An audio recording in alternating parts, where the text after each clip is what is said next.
রাজনীতিতে আওয়ামী লীগের থাকা না থাকা নিয়ে বিস্তর আলাপ আলোচনা হচ্ছে। কেউ কেউ নমনীয় অবস্থানে থাকলেও রাজনীতিতে আওয়ামী লীগের আর ফেরার সুযোগ নেই বলে অনেকেই মনে করছেন। তাদের যুক্তি, গণহত্যাকারী দল হিসেবে আওয়ামী লীগের আর দেশের রাজনীতিতে পুনর্বাসিত হওয়া সম্ভব নয়।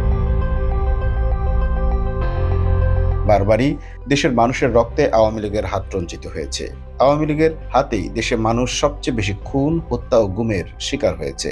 স্বাধীনতার পর থেকেই আওয়ামী লীগ এটা শুরু করেছে। যুদ্ধবিধ্বস্ত সদ্য স্বাধীন দেশে আওয়ামী লীগই প্রথম পুলিশ ও রক্ষী বাহিনী দিয়ে হত্যা ও গুম শুরু করে। পরবর্তী সময়ে দুই দফায় ক্ষমতায় আসা আওয়ামী লীগের একই অভ্যাস বজায় ছিল। আওয়ামী লীগ সবসময় নিজ সমর্থক গোষ্ঠীর বাইরের অংশকে দমনের চেষ্টা করেছে। এটা তারা 1971 সালের মুক্তিযুদ্ধের পরপরই শুরু করে। তারা সবসময় কর্তৃত্ববাদী শাসন প্রতিষ্ঠা করতে চেয়েছে, যে কারণে জনগণকে সবসময় প্রতিপক্ষ হিসেবে বিবেচনা করেছে। জুলাই আগস্ট বিপ্লবের সময় আওয়ামী লীগ নির্বিচারে দেশের মানুষকে হত্যা করেছে। আওয়ামী লীগ দেশের নিরস্ত্র জনসাধারণের উপর যুদ্ধাস্ত্র ব্যবহার করেছে। আপাতত মনে হতে পারে আওয়ামী লীগ তো দেশেরই রাজনৈতিক দল, কিন্তু জনসাধারণকে সবসময় প্রতিপক্ষ হিসেবে বিবেচনা করে কেন? সবসময় ক্ষমতা কুক্ষিগত করে রাখতে চায় কেন? এই দুই প্রশ্নের উত্তর মেলাতে পারলেই আওয়ামী লীগের খনি চরিত্রের হিসেব মেলানো যাবে। মূল বিষয় হচ্ছে, আওয়ামী লীগ এই ভূখণ্ডের রাজনৈতিক দল হলেও মূলত ভারতপন্থী দল হিসেবে পরিচিত।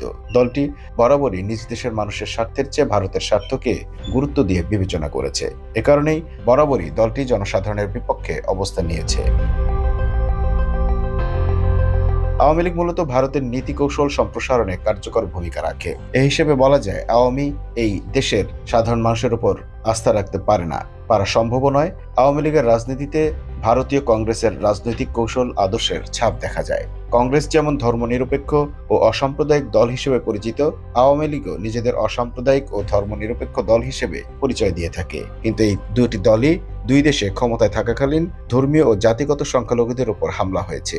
দুই দলই ধর্মকে প্রয়োজনের সময় রাজনীতিতে ব্যবহার করেছে, আবার দুই দলই সংখ্যালঘু সম্প্রদায়ের ভোট নিজেদের বলে মনে করত। দুর্ভাগ্যজনক হলেও সত্য, আওয়ামী লীগ ভারতের এক ধরনের সম্প্রসারিত অংশে পরিণত হয়েছে। এটা আমাদের রাজনীতির জন্য শুধু দুর্ভাগ্যজনকই নয়, এই ধরনের রাজনৈতিক দলের অস্তিত্ব থাকা দেশের ভবিষ্যতের জন্য ঝুঁকিপূর্ণ। বিশেষ করে দেশের স্বাধীনতা ও সার্বভৌমত্বের প্রশ্নে আওয়ামী লীগ ঝুঁকিপূর্ণ একটি দল। ভারতের স্বার্থ ঠিক রাখতে আওয়ামী লীগ এদেশের মানুষের ভোটাধিকার হরণ করেছে, পাখির মতো গুলি করে মানুষ হত্যা করেছে। যদিও নির্বিচারে পাখি হত্যা করাও গ্রহণযোগ্য নয়, কিন্তু আওয়ামী লীগ নির্দয়ভাবে মানুষ হত্যা করেছে। এ নিয়ে আওয়ামী লীগের মধ্যে কোনো অনুশোচনা বা অনুতাপ পরিলক্ষিত হয়নি, বরং তারা এখনো পলাতক অবস্থায় হুমকি দিয়ে যাচ্ছে, নানাভাবে দেশকে অস্থিতিশীল করার চেষ্টা করছে। ঠিক এ কারণেই আওয়ামী লীগের পক্ষে রাজনীতিতে আর ফিরে আসা সম্ভব নয়, ফিরে আসতে দেওয়া উচিত হবে না। যদি কখনো আওয়ামী লীগ ফিরতে পারে, তবে দেশের জাতীয় নিরাপত্তা আবারও ঝুঁকির মুখে পড়বে। Mamun Mahfuz, time news desk.